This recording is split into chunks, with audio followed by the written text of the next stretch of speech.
21 नवंबर को जो इंदौर श्रम कार्यालय में एक हंगामा या धरना या घेराव कर सकते हैं वो होना है। उसका जो ज्ञापन है वो हमारे पास पूरा आ गया है। इसमें समस्त विभागों की जो है मांगें इसमें लिखी गई हैं। न्यूनतम वेतन को लेकर की पूरी मांग यहाँ पर लिखी गई है। यदि इस ज्ञापन में कोई कमी है तो आप हमें कमेंट बॉक्स में बताइएगा। अभी ज्ञापन सुधर जाएगा, इसलिए ये वीडियो हम आपके लिए बना रहे हैं ताकि कोई समस्या है या कोई पॉइंट जोड़ना है जो अच्छा होगा हम आपको बताएंगे। तो चलिए देखते हैं क्या है ज्ञापन। तो ज्ञापन देखिए स्क्रीन पर आप देख पा रहे होंगे। ये ज्ञापन ऑल डिपार्टमेंट आउटसोर्स अस्थायी कर्मचारी संघर्ष मोर्चा का है। ये ज्ञापन 21/11/2024 को दिया जाएगा। इसमें लिखा हुआ है, प्रति श्रीमान श्रम आयुक्त मध्य प्रदेश एवं अध्यक्ष मध्य प्रदेश न्यूनतम वेतन सलाहकार बोर्ड इंदौर। ज्ञापन थोड़ी बड़ा है, इसलिए मैं इसको जल्द से जल्द आपको सुनाऊंगा और ये सुना के मैं आपको जल्द से जल्दी बताऊंगा। विषय में यहाँ पर लिखा हुआ है, 1 अप्रैल 2024 से लागू किए गए पुनरीक्षित न्यूनतम वेतन में आई वैधानिक रुकावटों को दूर कर बढ़ी हुई दरों का 1 अप्रैल 2024 से सरकारी विभागों में कार्यरत आउटसोर्स अस्थायी कर्मचारी ठेका श्रमिकों को एरियर सहित तुरंत भुगतान करवाया जाए एवं अंशकालीन कर्मचारियों तथा पंचायतों के चौकीदार भृत्यों, पंप ऑपरेटर भृत्य, योग प्रशिक्षकों को न्यूनतम वेतन दिलाए जाने के संबंध में। आप यहाँ पर एक महत्वपूर्ण चीज़ देख रहे होंगे, यहाँ पर एरियर्स की बात की गई है। एरियर्स भी इन कर्मचारियों को मिलना चाहिए क्योंकि श्रम विभाग का जो खुद आदेश आया था इंदौर से, आप सभी को पता है, कुछ दिन पहले एक बहुत ही महत्वपूर्ण आदेश आया था जिसमें जो है एरियर्स के बारे में बात की गई थी, वेतन के बारे में बात की गई थी, बोनस के बारे में बात की गई थी। आपको अच्छी तरह से पता है। इन संबंध में ये विषय है हमारा। यदि इसमें कोई विषय में सुधार होना हो तो हमें आप कमेंट में बताइएगा। चलिए आगे देखते हैं। महोदय, ऑल डिपार्टमेंट आउटसोर्स अस्थायी अंशकालीन एवं ग्राम पंचायत कर्मचारी संयुक्त मोर्चा मध्य प्रदेश की ओर से आपका ध्यान 1 अप्रैल 2024 से लागू की गई पुनरीक्षित न्यूनतम वेतन में आई वैधानिक रुकावटों की ओर दिलाना चाहता है, जिस कारण प्रदेश के सरकारी विभागों में कार्यरत आउटसोर्स अस्थायी कर्मचारियों श्रमिकों को अकुशल को 1625, अर्धकुशल को 1764, कुशल को 2109 एवं अति कुशल को 2434 रुपये महीने का आर्थिक नुकसान हो रहा है। न्यूनतम वेतन निर्धारण 4 मार्च 2024 को मध्य प्रदेश राजपत्र में प्रकाशन के जरिए हुआ था। इसी तरह प्रदेश के सरकारी विभागों में लाखों चतुर्थ श्रेणी कर्मचारी ऐसे हैं जिन्हें न्यूनतम वेतन नहीं मिलता है। उनसे 3 से 5 हज़ार रुपये महीने में काम कराया जा रहा है, जिनमें स्कूलों, छात्रावासों में कार्यरत अंशकालीन कर्मचारी, ग्राम पंचायतों के चौकीदार, पंप ऑपरेटर भृत्य एवं सफाई कर्मचारी शामिल हैं। न्यूनतम वेतन से वंचित इन कर्मचारियों के लिए श्रम आयुक्त इंदौर की ओर से 3 फरवरी 2024 को सभी जिलों के कलेक्टर्स एवं मुख्य कार्यपालन अधिकारियों को पत्र लिखा गया, लेकिन 10 साल हो गए श्रम आयुक्त के उस पत्र को लिखे हुए किसी भी जिले में उस पर कार्रवाई नहीं हुई। इस पर आपको पुनः संज्ञान लेते हुए कार्रवाई कराने की जरूरत है। संलग्न श्रम आयुक्त मध्य प्रदेश का 3/2/2024 का पत्र, यानी जो भी डॉक्यूमेंट्स हैं सभी साथ में संलग्न किए जाएंगे। 15/11/2019 को हुई न्यूनतम वेतन सलाहकार बोर्ड की बैठक में अकुशल कामगार के लिए 18,000 रुपये न्यूनतम वेतन की बात रखी गई थी, जिसे अब तक नहीं माना गया है। 15/11/19 की बैठक में अध्यक्ष के तौर पर मौजूद खुद श्रम आयुक्त ने मूल वेतन के साथ प्रभावशील महंगाई भत्ते को जोड़कर उस पर 25% की वृद्धि कर नया मूल वेतन निर्धारण का प्रस्ताव रखा था, जिस पर मध्य प्रदेश शासन को भेजा गया था। शासन स्तर पर 4 वर्ष तक इस लंबित रखा गया। 1 अप्रैल 2024 को हुई न्यूनतम वेतन निर्धारण की उस प्रस्ताव के अनुसार नहीं हुआ, जिससे भी कामगार कर्मचारी वर्ग को आर्थिक नुकसान हुआ है। न्यूनतम वेतन निर्धारण में किए गए विलंब के खिलाफ हमारे संगठन ने न्यूनतम वेतन में वृद्धि की मांग को लेकर जनवरी 23 से राजधानी भोपाल एवं जिला स्तर पर कई प्रभावशाली धरने प्रदर्शन किए, जिनमें पूर्व मुख्यमंत्री कमलनाथ जी सहित दर्जनों पूर्व मंत्री, विधायकों ने न्यूनतम वेतन के मुद्दे पर चल रहे आंदोलन का समर्थन भी किया था।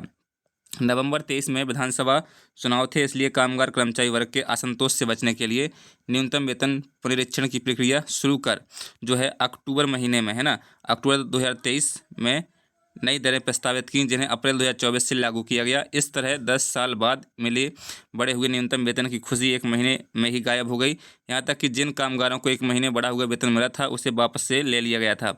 न्यूनतम वेतन बढ़ाकर कम करने का यह पहला ऐसा मामला है जिसमें कामगार कर्मचारी वर्ग के लिए काम करने वाला कोई भी संगठन, कामगार नेता संतुष्ट नहीं है और अपने अपने स्तर पर कानूनी रुकावटों को दूर कराने के लिए प्रयासरत है। माननीय न्यायालय ने श्रम आयुक्त मध्य प्रदेश को सभी प्रभावित पक्षों से बातचीत कर 2 महीने में पक्ष रखने के निर्देश दिए थे। 4 महीने गुजर गए, लेकिन अभी तक माननीय श्रम न्यायालय ने श्रम आयुक्त मध्य प्रदेश की ओर से पक्ष नहीं रखा गया है। न्यूनतम वेतन के मामले पर श्रम आयुक्त मध्य प्रदेश, श्रम विभाग, मध्य प्रदेश शासन एवं मध्य प्रदेश सरकार की चुप्पी से लाखों कर्मचारी वर्ग में असंतोष बढ़ रहा है। आपकी खामोशी से 30 से 35 लाख कामगार कर्मचारी वर्ग प्रभावित हो रहा है, उन्हें आर्थिक नुकसान उठाना पड़ रहा है। यह बात भी याद रखी जानी चाहिए। महोदय, ऑल डिपार्टमेंट आउटसोर्स अस्थायी अंशकालीन एवं ग्राम पंचायत कर्मचारी संयुक्त मोर्चा मध्य प्रदेश आपसे मांग करता है कि न्यूनतम वेतन निर्धारण में हुई तमाम वैधानिक गलतियों को दुरुस्त करते हुए 15/11/19 को हुई न्यूनतम वेतन सलाहकार बोर्ड की बैठक की अनुशंसा के आधार पर न्यूनतम वेतन का निर्धारण किया जाए तथा कानूनी रुकावटों को दूर कराने के लिए माननीय उच्च न्यायालय में कामगार कर्मचारी वर्ग के हितों की पैरवी कर वैधानिक रुकावटों को दूर 1 अप्रैल 2024 से एरियर सहित न्यूनतम वेतन का भुगतान कराया जाए। साथ ही ग्राम पंचायतों के चौकीदार, वृहत पंप ऑपरेटर, सफाई कर्मचारी, स्कूली छात्रावासों के अंशकालीन कर्मचारियों को भी 3 फरवरी 2024 के श्रम आयुक्त के पत्र के अनुसार न्यूनतम वेतन जो है वो दिलाया जाए। महोदय, हमारे संगठन की ओर से 6 अगस्त 2023 को भोपाल में किए गए प्रभावशाली प्रदर्शन में उठाए गए आउटसोर्स कर्मचारियों को न्यूनतम वेतन न मिलना, पीएफ जमा न होना एवं ईएसआईसी की सुविधा न मिलना, कभी भी काम से हटा दिए जाने जैसे मुद्दों को प्रमुख सचिव श्रम विभाग ने गंभीरता से लेते हुए 7 अगस्त 23 को 2 आदेश जारी किए थे। सभी विभाग प्रमुखों, कलेक्टरों, विभाग अध्यक्षों के नाम जारी निर्देश में कहा गया था कि प्रदेश में कार्यरत आउटसोर्स अस्थायी कर्मचारियों को श्रम कानूनों का लाभ दिलाया जाए एवं उसी ठेकेदार को कर्मचारी लिए जाएं जिसका श्रम विभाग में पंजीयन हो एवं ठेकेदार के पास श्रम विभाग का लाइसेंस हो। स्वास्थ्य एवं चिकित्सा विभाग, शिक्षा विभाग, आदिम जाति कल्याण विभाग सहित ज़्यादातर विभागों में ऐसी आउटसोर्स एजेंसियां काम कर रही हैं जिनका श्रम विभाग में पंजीयन अभी भी नहीं है और वे कर्मचारियों की न्यूनतम वेतन एवं पीएफ में बड़े स्तर पर चोरी कर रहे हैं। इनकी जांच कराई जाए तथा कर्मचारियों को नियुक्ति दिनांक से न्यूनतम वेतन के अनुसार वेतन भुगतान एवं पीएफ जमा कराया जाए। एक अच्छा पॉइंट यहाँ पर उठाया गया है नियुक्ति दिनांक से, क्योंकि काफ़ी जगह देखें तो काफ़ी विभागों में जो है नियुक्ति दिनांक के 5 से 8 महीने बाद ही जो है पीएफ डाला जा रहा है। ये बहुत ही अच्छी बात है क्योंकि नियुक्ति दिनांक से कहीं पर भी पीएफ आज तक नहीं मिला है। महोदय, प्रमुख सचिव श्रम विभाग मध्य प्रदेश शासन के 7/8/23 के आदेश के अनुसार विभागों में कार्यरत आउटसोर्स अस्थायी कर्मचारियों को 3 साल की अवधि पूर्ण करने के पश्चात श्रेणी प्रमोशन करके वेतन वृद्धि करने के निर्देश दिए गए थे, जिसके अनुसार आउटसोर्स एजेंसियों के माध्यम से उच्च कुशल, कुशल, अर्धकुशल, अकुशल कर्मचारियों की सेवाएं ली जाती हैं। उन्हें 3 वर्ष से अधिक हो जाने के बाद भी एक श्रेणी अधिक में प्रमोट किया जाना चाहिए। इस संबंध में राष्ट्रीय स्वास्थ्य मिशन सहित कई विभागों की ओर से कार्रवाई के लिए पत्र भी लिखा गया, लेकिन श्रेणी प्रमोशन कर वेतन वृद्धि कार्रवाई किसी भी सरकार विभाग में नहीं हुआ है। जो सरकारी विभाग है उसमें कोई भी ऐसी कार्रवाई नहीं की गई है। नहीं तो ऐसा नियम है कि अकुशल, अर्धकुशल, कुशल या उच्च कुशल श्रेणी में कोई भी कर्मचारी 3 साल काम करता है तो उसके बाद उसको प्रमोट कर दिया जाता है अगली श्रेणी में। इस तरह सरकारी विभागों में कार्यरत आउटसोर्स अस्थायी कर्मचारी पुनरीक्षित न्यूनतम वेतन से तो वंचित होने के साथ साथ श्रम कानूनों के अनुसार जो हित लाभ मिलना चाहिए उनसे भी वंचित है। अतः आपसे आग्रह है कि आउटसोर्स एजेंसियों द्वारा कर्मचारियों के साथ किए जा रहे आर्थिक अन्याय की व्यापक स्तर पर जांच कराने की जरूरत है, जिससे न्यूनतम वेतन एवं पीएफ में हो रही गड़बड़ियों पर अंकुश लग सके।